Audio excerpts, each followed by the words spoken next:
Olá, eu sou o professor Ivo Teixeira, eu sou professor adjunto do Departamento de Química da UFSCar e eu venho aqui hoje apresentar a nossa proposta para a oportunidade 2733 sobre a interação entre os contaminantes predominantes nas cargas renováveis e o catalisador de FCC. Então, essa proposta tem como executora a Universidade Federal de São Carlos e conta como coexecutora o Centro Nacional de Pesquisa em Energia e Materiais, o CNPEM. Essa proposta, ela é executada pela UFSCar, conta com os departamentos de Química, de Engenharia Química e de Engenharia de Materiais e seus respectivos programas de pós-graduação. Conta com o apoio também da FAI, da Agência de Inovação e da nossa unidade Embrapi de Materiais Avançados.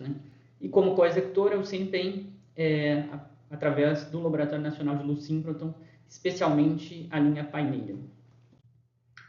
Qual é o desafio? O desafio é o processamento das cargas renováveis na unidade de FCC. Essas cargas renováveis eles têm características diferentes do VGO, tipicamente usado no processamento da unidade de FCC, uma vez que a composição dos contaminantes varia conforme a origem, o processamento é batelado na produção, isso gera dificuldades no processamento, Isso gera uma desativação dos catalisadores de FCC. Então, estabelecer mecanismos e correlacionar essa composição das cargas renováveis com o processo de desativação, ou seja, decifrar o mecanismo por trás disso é o problema, é o desafio. E essa é o foco da nossa proposta, onde a gente vai trazer uma série de etapas para abordar esse desafio. Então, primeiramente, sobre a nossa equipe, a gente conseguiu juntar uma equipe multidisciplinar com expertises complementares, começando pelo professor Ernesto, que é professor titular do Departamento de Engenharia Química. Ele possui mais de 2 décadas de experiência nesses tipos de catalisadores, é um dos maiores especialistas do Brasil em relação a catalisadores de unidade de FCC. Eu sou o professor Ivo Teixeira, sou professor adjunto no Departamento de Química. Eu fiz meu doutorado com reações envolvendo zeólitas e biomassa, então eu tenho bastante experiência com cargas renováveis, como por exemplo bióleo, derivados de biomassa, e alguma experiência com catalisadores geralmente empregados nas unidades de FCC. O professor Guilherme Zepon, ele é professor adjunto no Departamento de Engenharia de Materiais e coordenador do Laboratório de Caracterizações Estruturais, que é uma grande referência na área de caracterização de materiais. E a professora Cristiane Rodella, ela é pesquisadora no LNS, ela é a coordenadora da linha Paineira e uma das maiores referências em termos de caracterização de fração de raio-x, especialmente utilizando montagens para fazer análises in situ e no modo operando. No total de todos esses grupos e da nossa proposta, além dos 4 principais coordenadores, que são todos professores, bolsistas de produtividade CNPq, nós vamos contar também com outros professores colaboradores, 3 pós-doutorandos, 3 técnicos, 2 seletistas. Além disso, nossos grupos conjuntamente contam com mais de 16 alunos de graduação e pós-graduação, então essa proposta ela também vai ter um papel na formação de recursos humanos. Sobre a infraestrutura, aqui a infraestrutura do laboratório do professor Ernesto, que é um laboratório especializado em catálise e caracterização de morfologia de materiais, então ele possui toda a infraestrutura necessária, como por exemplo BETES, quimiosorção. Ele é um dos poucos laboratórios do Brasil que faz análise de sítios ácidos usando a dissolução de piridina e usando a FTIR, então usando a piridina como uma molécula sonda. Aqui a infraestrutura da Central Analítica do Departamento de Química, a qual eu tenho acesso, alguma infraestrutura do nosso laboratório também, então GCs, QTOF, MALDI-TOF, que vai ser empregado nessa proposta, raio-x, nós temos ICP, absorção atômica, então uma infraestrutura bastante completa que vai ser muito bem utilizada nessa proposta. O LCE, que é o Laboratório de Caracterizações Estruturais, uma das maiores referências do Brasil em termos de caracterização avançada de materiais, que vai ser extremamente necessário nessa proposta, então eles contam com várias opções de fratômetros de raio-x, inclusive de fratômetro de raio-x com opção de fazer algumas análises in situ, variando temperatura, podendo passar gases, microscópios eletrônicos, então um dos melhores do Brasil em termos de microscopia, tanto de transmissão quanto varredura. Recentemente eles adquiriram um XPS, que também vai ser muito empregado nessa proposta. Aqui nós temos a infraestrutura do Laboratório Nacional de Luz Síncroton, sitiado no CNPEM. Nós vamos empregar principalmente a infraestrutura da linha Paineira, onde é possível realizar testes in situ e operando, onde nós vamos simular condições similares à da unidade FCC. Nós pretendemos também fazer na linha Mogno alguns estudos de tomografia de raio-x, que a gente vai conseguir fazer isso com resolução nanométrica. Então, uma das melhores do mundo para esse tipo de coisa, onde a gente vai conseguir localizar dentro dos poros da zeólita onde estão os contaminantes, onde eles se depositam, que tipo de estrutura eles formam. Além disso, na própria linha paineira é possível a gente fazer TPR e TPO in situ e analisar como que isso vai influenciar, com uma resolução temporal sem igual, porque aqui você consegue coletar um difratograma em segundos, né? Então a gente vai ter uma resolução temporal onde pouquíssimos lugares no mundo você consegue ter.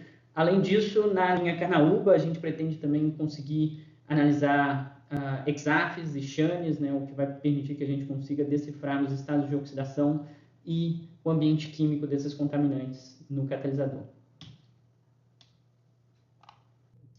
E as etapas que estarão envolvidas na nossa proposta vai ser inicialmente a caracterização dos catalisadores e das cargas renováveis iniciais, então é muito importante a gente ter todas essas caracterizações avançadas do nosso material inicial. Isso vai ser uma referência extremamente importante para a gente entender o que está mudando e quais são as características e quais são os contaminantes que estão relacionados com o mecanismo de desativação.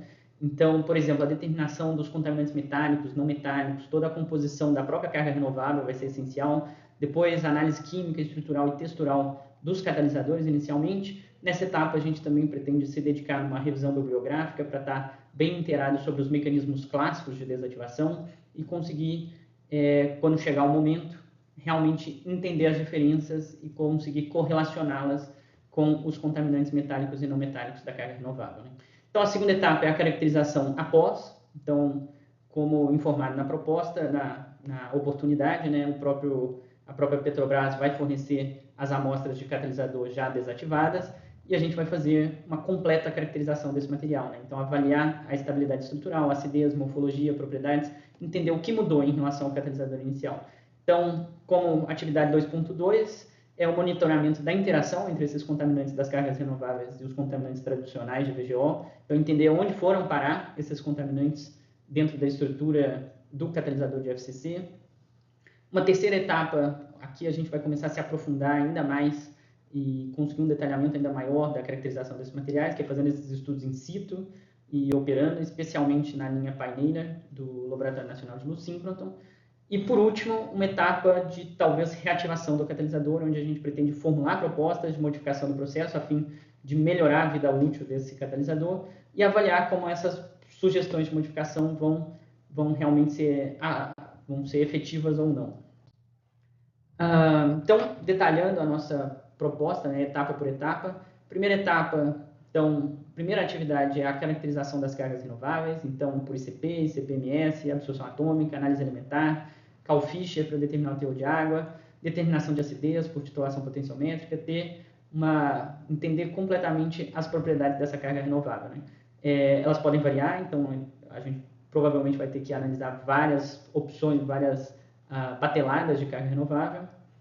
Em seguida, caracterizar o catalisador de FCC inicial, tanto em termos de composição química, né? Então determinar a razão silício-alumínio, se necessário, RMN de estado sólido, avaliar a estrutura cristalina, DRX, se necessário, Hiltwell e PDF também podem ser empregados, uma caracterização microestrutural bastante completa por MEV, MET, mapeamento de ADS, caracterização dos sítios ácidos, então essa parte aqui o professor Ernesto é especialista e tem toda a infraestrutura necessária, então a gente vai fazer TPD de amônia, quantificar esses sítios, FTIR usando piridina como molécula sonda, a fim da gente determinar quanto a gente tem de sítio de Bronsted, quanto a gente tem de sítio de Lewis, BT, distribuição de poros, ver quanto a porosidade, as características desse material, estabilidade térmica por TGA e DSC, espectroscopias, Raman e FTIR, que nesse momento não vão ser essenciais, mas vão ser importantes na hora da gente ver o que mudou, então especialmente depósitos de carbono, eles podem,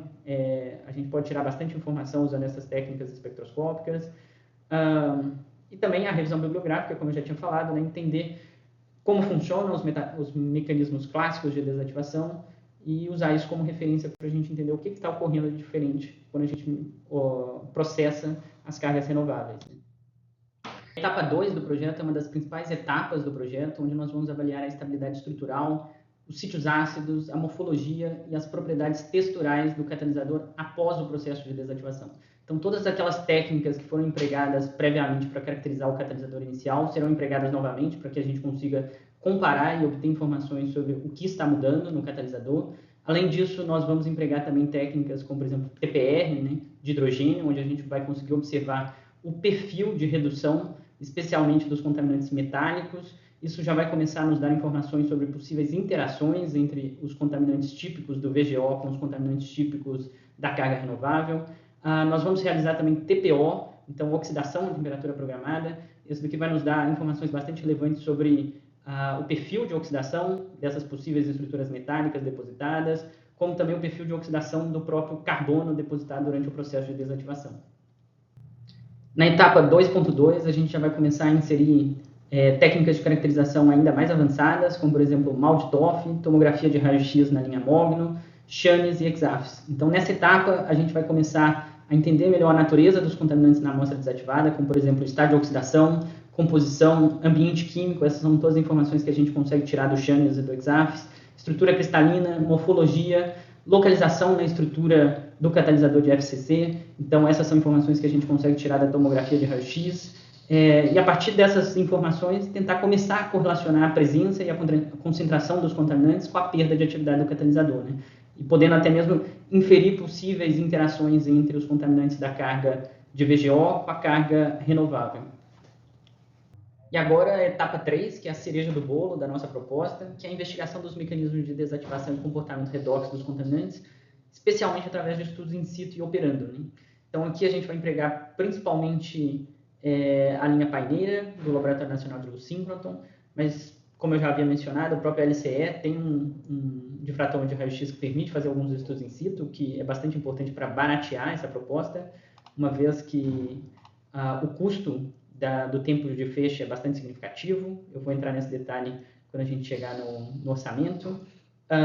Então, o que a gente tem lá na linha paineira? A gente tem um reator capilar acoplado a um micro GC, então isso vai permitir que a gente faça realmente estudos em condição operando, onde a gente vai conseguir detectar esses produtos, né?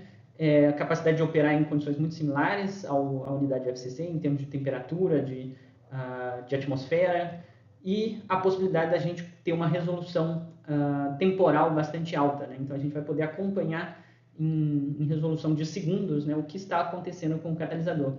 Então, monitorar em tempo real essas alterações, né? Ver o quanto esses contaminantes estão influenciando, como eles estão se depositando, as estruturas cristalinas desses contaminantes, a perda de estrutura de porosidade, né? Então, em baixo ângulo. Então, a gente tem uma série de possibilidades aqui que vão ser possíveis de serem realizadas na linha paineira.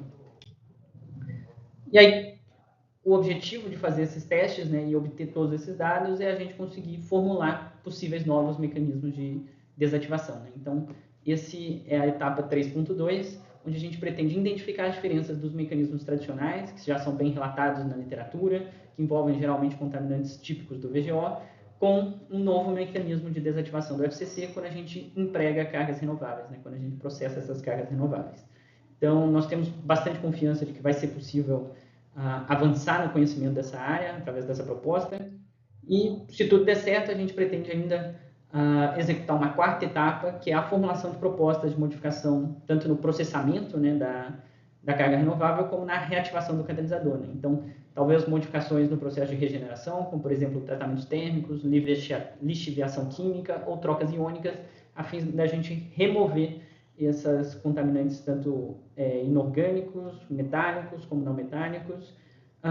Nessa etapa, a gente cogita também a possibilidade de entrarmos com tratamentos estatísticos, talvez usando machine learning, para a gente conseguir correlacionar as propriedades do catalisador, né, o quão desativado ele foi, com as propriedades dos contaminantes, né, das cargas renováveis. Então, como a gente vai gerar uma grande quantidade de dados com todas essas caracterizações, talvez seja possível a gente utilizar modelos estatísticos para correlacionar e conseguir chegar em modelos que vão dizer para a gente quais características da carga renovável são mais importantes para o mecanismo de desativação. E, por último, avaliar, né, se essas sugestões de reativação do catalisador foram efetivas. Então, fazer uma nova rodada de caracterização, empregando as mesmas técnicas para o catalisador após o processo de reativação. checar se esses catalisadores ainda estão atendendo os padrões estabelecidos internacionalmente para um catalisador de FCC, não apenas em termos de propriedades químicas, mas também propriedades de distribuição também de partícula e atividade catalítica, que são essenciais para que esse catalisador possa, de fato, ser reutilizado dentro da unidade de FCC. Em termos de entregáveis, a nossa proposta ela propõe um primeiro relatório, em torno do 6º mês do início das atividades, né, onde a gente vai reportar toda a caracterização inicial do catalisador e das cargas renováveis.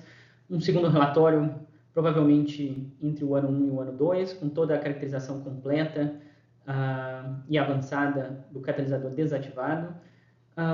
Um terceiro relatório entre o 2º e o 3º ano, reportando todos os estudos in situ e operando. E um relatório final, reportando todo o projeto, todas as 4 etapas, né? E com isso a gente tem como principal objetivo dessa proposta gerar conhecimento esse que vai fundamentar essa tecnologia para que ela possa atingir os níveis de TRL3 e CRL6 pretendidos pela Petrobras, né?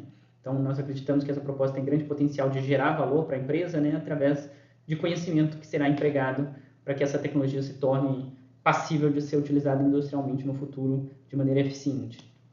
Sobre a qualificação da equipe, começando com o professor Ernesto Urquieta. O professor Ernesto Urquieta, como eu mencionei, é professor titular do Departamento de Engenharia Química. Ele é diretor do Laboratório de Adsorção e Catálise, do Centro de Pesquisa em Materiais Avançados e Energia, que é uma excelente infraestrutura que foi financiada pela Petrobras, a qual nós temos acesso aqui. Ele possui mais de 2 décadas de experiência com catalisadores empregados no processo de FCC. Ele é especialista na caracterização de propriedades texturais de catalisadores, porosos e na identificação e quantificação de sítios ácidos em catalisadores heterogêneos. Então, como eu havia mencionado, o grupo do professor Ernesto é um dos poucos do Brasil que tem a infraestrutura para caracterizar e diferenciar sítios ácidos de bronze, de ácidos de Lewis, usando a piridina como a molécula sonda e analisando isso por FTIR, né, por infravermelho. Sou o professor Ivo Teixeira, professor adjunto do Departamento de Química da UFSCar. Eu tive experiência trabalhando com bioóleo durante o meu mestrado na Universidade de Guelph, no Canadá. Depois eu realizei meu doutorado e defendi minha tese na Universidade de Oxford sobre a conversão de moléculas derivadas da biomassa em zeólitas, né, da conversão catalítica dessas moléculas, principalmente tentando obter aromáticos, onde eu publiquei, inclusive o nosso artigo foi capa da Angevan, que é um excelente jornal da área. Nesse período eu também trabalhei com a detecção usando difração de síncroton e usando molécula sonda para localizar e diferenciar os sítios dentro da estrutura de uma zeólita. Então a gente conseguia, usando piridina e depois difratando e resolvendo essa estrutura com Rietveld, localizar e diferenciar a acidez dos sítios, né? Então não todos os sítios de bronze são iguais. Então o nosso trabalho mostrou isso, que você tem sítios de bronze com diferentes acidez, que se comportam diferentes, que desativam de maneiras diferentes, né? Então esse trabalho gerou um conhecimento que certamente vai ser muito útil nessa proposta. O professor Guilherme Zepon, ele é vice-coordenador do Laboratório de Caracterizações Estruturais, o LCE, possui uma vasta experiência com técnicas de caracterização. Falando um pouco mais sobre o próprio LCE, o Laboratório de Caracterização Estrutural aqui da UFSCar é uma referência nacional e internacional. Ele possui mais de 1.000 metros quadrados de infraestrutura, onde nós possuímos equipamentos de XPS, difração de raio-x in situ, uma excelente infraestrutura de microscopia, tanto de varredura quanto de transmissão, AFM, tomografia, a fluorescência de raio-x. Então, uma das infraestruturas mais completas em termos de caracterização avançada de catalisadores. A pesquisadora Cristiane Rodella, ela é coordenadora da linha paineira do Sirius. Durante a carreira dela, ela sempre se dedicou à investigação de catalisadores heterogêneos por técnicas de caracterização avançadas. E ela tem anos de experiência no planejamento e montagem de experimentos em condições in situ e operando, né? Uma das maiores especialistas do mundo nesse tipo de montagem. Aqui eu trago as principais informações sobre o nosso orçamento. Então, o principal gasto do nosso orçamento é com a equipe. Esse valor com encargos é de cerca de 5.700.000. Material de consumo para suprir o consumo daqueles principais 4 grupos, né, de cerca de R$760.000. A gente colocou também na linha de serviços alguns consertos de equipamento que vão vir a ser necessários, de cerca de R$500.000 e R$630.000 de tempo de feixe. Então, esse aqui é um ponto bastante importante, que é um custo bastante relevante, mas que pode ser minimizado caso a Petrobras não se importe de que os dados dos experimentos realizados na LNS fiquem públicos. Se eles puderem ficar públicos, a gente pode minimizar esse gasto, buscando tempo de fecho via propostas, né? Então, a gente pode vir a economizar esses 630 mil. Material permanente, nós não temos nenhum pedido nessa linha e contamos com a contribuição do Embrapi de cerca de 2 milhões de reais, o que significa que o valor de investimento da Petrobras seria de cerca de 5 milhões e 600, lembrando que caso a gente consiga economizar aquele valor de tempo de fecho, esse valor cairia para cerca de 5 milhões. Aqui eu trago as principais publicações correlacionadas ao tema do projeto, publicações de toda a equipe, né? Então eu destaco algumas publicações minhas em excelentes jornais da área, onde nós trabalhamos com derivados de biomassa, catalisadores de zeólitas, caracterizações avançadas, né? Algumas publicações da professora Cristiane, também sobre acidez de catalisadores, aplicações de técnicas avançadas, também algumas publicações do professor Ernesto Urqueta, utilizando zeólitas para uma série de reações. Aqui mais algumas publicações da equipe. Muito obrigado pela sua atenção. Nós continuamos à disposição para qualquer esclarecimento de dúvida.